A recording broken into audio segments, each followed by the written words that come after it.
حقیقت، تو جو چاہے تو بن جائے قسمت، میرے سجدوں کی کیا ہے حقیقت، تیری چوکٹ پہ سر کو جھکا کر، تیری چوکٹ پہ سر کو جھکا کر فرض اپنا ادا کر رہی ہوں، اپنے مالک کا میں نام لے کر بزم کی ابتدا کر رہی ہوں۔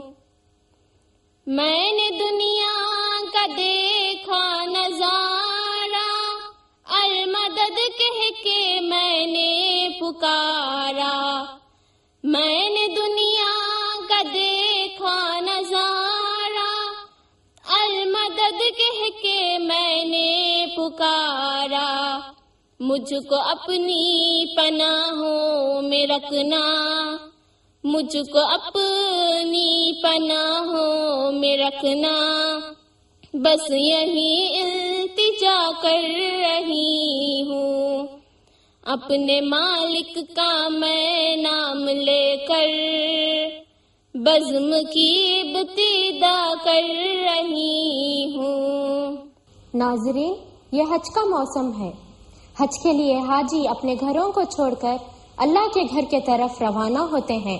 حج ایک خاص عبادت ہے، نظر کو نور کی دعوت ہے۔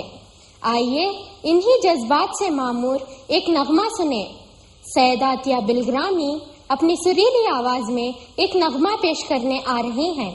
بہت ہی خاص عبادت ہے حج بیت اللہ، نظر کو نور کی دعوت ہے حج بیت اللہ، بہت ہی خاص عبادت ہے حج بیت اللہ، نظر کو نور کی دعوت ہے حج بیت اللہ، غبار آلودہ موسم کے دن تمام ہوئے، غبار آلودہ موسم کے دن تمام ہوئے، کھلی فضا کی بشارت ہے حج بیت اللہ، کھلی فضا کی بشارت ہے حج بیت اللہ، بہت ہی خاص عبادت ہے حج بیت اللہ، سحر نصیب جو لمحے تھے ان کی جیت ہوئی، سحر نصیب جو لمحے تھے ان کی جیت ہوئی، شکست ساعت ظلمت ہے حج بیت اللہ، شکست ساعت ظلمت ہے حج بیت اللہ، بہت ہی خاص عبادت ہے حج بیت اللہ، جہاں سے قربت آساں ہے آسمانوں کی، جہاں سے قربت آساں ہے آسمانوں کی، یہ وہ بلندی قسمت ہے حج بیت اللہ، یہ وہ بلندی قسمت ہے حج بیت اللہ، بہت ہی خاص عبادت ہے حج بیت اللہ، وہ جس میں شمع فروزی ہے نور وحدت کی، وہ جس میں شمع فروزی ہے نور وحدت کی، ایک ایسے گھر کی زیارت ہے حج بیت اللہ، ایک ایسے گھر کی زیارت ہے حج بیت اللہ، بہت ہی خاص عبادت ہے حج بیت اللہ، جب اس میں ہو تو بجاوری ضروری ہے، جب اس میں ہو تو بجاوری ضروری ہے، ایک ایسے گھر کی زیارت ہے حج بیت اللہ،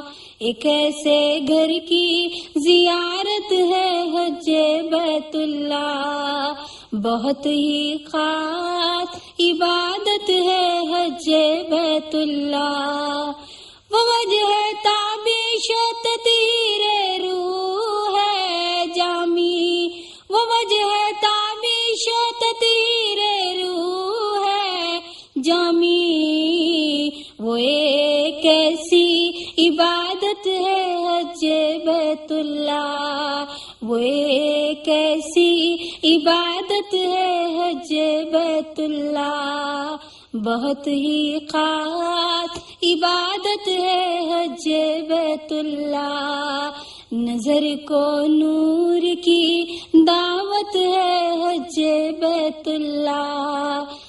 حج کی مناسبت سے یہ پروگرام ترتیب دیا گیا ہے، تو کیوں نہ حج کے موضوع پر ایک چھوٹی سی تقریر سنیں۔ حج کے لفظی معنی عربی زبان میں قصد اور ارادہ کے ہیں۔ شریعت میں حج اسلام کے 5 ارکانوں میں ایک اہم رکن ہے۔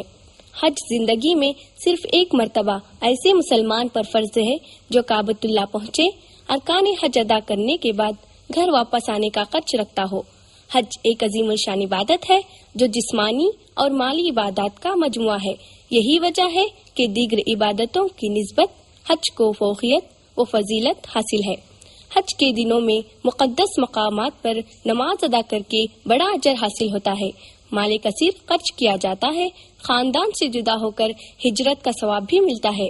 حج کی مصروفیات کی وجہ سے کبھی کھانے کی طرف خیال نہیں جاتا، اسی طرح روزے کا تصور بھی اس میں شامل حال ہوتا ہے۔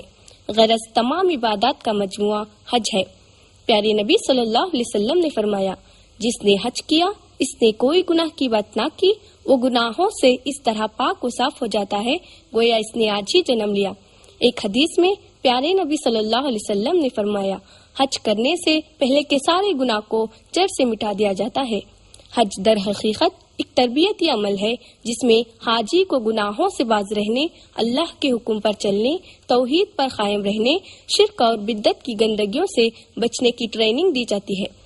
پیارے نبی صلی اللہ علیہ وسلم نے فرمایا، حج مبرور کا بدلہ جنت سے کم ہرگز نہیں۔ حج مبرور یہ ہے کہ آدمی اپنی حلال کمائی خرچ کرے، کسی کی حق تلخی نہ کرے، کسی کو تکلیف نہ پہنچائے، نیک نیتی سے حج کے سارے ارکان کو ادا کرے۔ حاجیوں کا قافلہ اللہ کی فوج ہے جس پر ہمیشہ اللہ کی مدد حاصل رہتی ہے۔ اس مبارک سفر میں جانے والے ایک دوسرے کے ہمدرد بنے رہتے ہیں۔ یوم عرفہ یعنی 9ویں ذی الحجہ کے دن تمام حاجیوں کے گناہوں کو معاف کر دیا جاتا ہے، جسے دیکھ کر شیطان اپنے سر پر مٹی ڈالتا روتا ہوا بھاگ کھڑا ہو جاتا ہے۔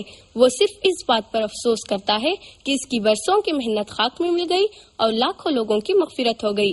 اللہ تبارک و تعالی ہم تمام مسلمانوں کو حج کی سعادت نصیب کرے۔ ناظرین، جیسے ہی حج کا مہینہ آتا ہے تو ہمارے ذہنوں میں ابراہیم علیہ السلام اور ان کے فرزند اسماعیل علیہ السلام کی قربانی کی یاد تازہ ہو جاتی ہے۔ ان کی زندگی اللہ کی کامل اطاعت اور بندگی کا بے مثال نمونہ ہے۔ ذی الحج کی 10ویں تاریخ کا دن عید الاضحیٰ ہے۔ اللہ تعالیٰ کے پاس اس روز کا سب سے پسندیدہ عمل قربانی ہے جو حضرت ابراہیم علیہ السلام کی عظیم قربانی کی سنت کی یاد تازہ کرتا ہے۔ قربانی کے ذریعے اہل ایمان اللہ کا تقرب حاصل کرتے ہیں۔ قربانی اسلام کے شعائر میں سے ایک ہے۔ اللہ تعالیٰ نے قربانی کا حکم دیا، فرمایا فصلی لربک وانحر، اپنے رب کے لیے نماز پڑھو اور قربانی کرو۔ حدیث میں ہے کہ نیک نیتی و خوش دلی کے ساتھ قربانی کرو، کیونکہ قربانی کا جانور قیامت کے دن اپنے سینگوں بالوں کروں کے ساتھ آئے گا۔ قربانی ایک عبادت ہے اور اس بات کا اقرار ہے کہ بندہ اللہ کی خاطر اپنی ہر ایک چیز قربان کرنے کے لیے تیار ہے۔ اتنا ہی نہیں بلکہ اپنے نفس کے خواہشات کو بھی قربان کرنے کے لیے آمادہ ہے۔ اسلام میں قربانی کی بنیاد حضرت ابراہیم علیہ السلام اور ان کے بیٹے حضرت اسماعیل کے واقعے پر ہے۔ حضرت ابراہیم علیہ السلام کی پوری زندگی قربانیوں سے بھری ہے۔ حضرت ابراہیم علیہ السلام جب بڑھاپے کی عمر پر پہنچے تو اللہ تعالیٰ انہیں اسماعیل جیسا فرما بردار بیٹا عطا کیا۔ جب وہ بچہ بھاگ دوڑ کے قابل ہو گیا تو اللہ تعالیٰ نے قربانی کا سب سے کڑا امتحان لیا۔ اللہ کے سب سے کڑا امتحان لیا. ابراہیم علیہ السلام کو حکم دیا اللہ کی راہ میں اپنے لاڈلے بیٹے اسماعیل کو ذبح کریں. ابراہیم علیہ السلام اللہ کے حکم پر چلنے ہمیشہ تیار رہتے تھے. حکم کی دیر تھی کہ آپ نے اپنے لختے جگر نور نظر بڑھاپے کے سہارے کو قربان کرنے تیار ہو گئے. باپ نے بیٹے سے کہا اے میرے پیارے بیٹے میں نے خواب میں دیکھا ہے کہ تجھے اپنے ہاتھوں سے ذبح کر رہا ہوں. بتا تیرا کیا خیال ہے؟ بیٹے نے جواب دیا ابا جان جو حکم ہے اسے بجا لائیے. انشاءاللہ مجھے صبر کرنے والوں میں سے پائیں گے. باپ اور بیٹے دونوں رضامند ہو گئے. باپ نے بیٹے کو پیشانی کے بل لٹا دیا. اللہ نے آواز دی اے ابراہیم تو نے اپنے خواب کو سچا کر دکھایا. یہ اللہ تعالیٰ کی کامل اطاعت اور بندگی کا بے مثال نمونہ ہے. اللہ تعالیٰ ایک بندے کی جان لینا نہیں چاہتا تھا بلکہ ایک بندے کے جذبائے محبت کو آزمانا چاہتا تھا. اس امتحان میں باپ اور بیٹے دونوں کامیاب ہوئے. اس سنت کو قیامت تک باقی رکھ دیا. قربانی کا گوشت اور خون اللہ تک نہیں پہنچتا بلکہ کس جذبے سے قربانی دی جاتی ہے اہم ہے. جس قدر ہماری قربانی میں اخلاص و تقوی ہوگا اتنا ہی اجر ملے گا. اگر دکھاوے یا فخر کے لیے قربانی ہو تو اس کی کوئی قدر نہیں ہوگی. نرم اور مترنم آواز میں آئیے ایک گیت سنیں. اللہ کی رضا پہ صدا سر جھکائیے, اللہ کی رضا پہ صدا سر جھکائیے, قربانی کے اصول پہ قربان جائیے, قربانی کے اصول پہ قربان جائیے, قربانی کے اصول پہ قربان جائیے, اللہ کی رضا پہ صدا سر جھکائیے, اللہ کی رضا. قرآن میں ہے پیار نبی ابراہیم سے, کہتا تھا کوئی خواب میں قربان کیجئے, بیدار نیند سے ہوئے تھا خواب ان کو یاد, قربان 200 اونٹ کیے تھے سحر کے بعد, پھر دوسری اور تیسری شب میں بھی یہ ہوا, قربانی کے لیے انہیں کہتا کوئی رہا, ہر بار 200 اونٹ کی قربانی پیش کی, سوچا تھا آپ نے کہ ہے رب کی رضا یہی, راہ خدا میں شوق سے سب کچھ لٹائیے, اللہ کی رضا پہ صدا سر جھکائیے, اللہ کی رضا.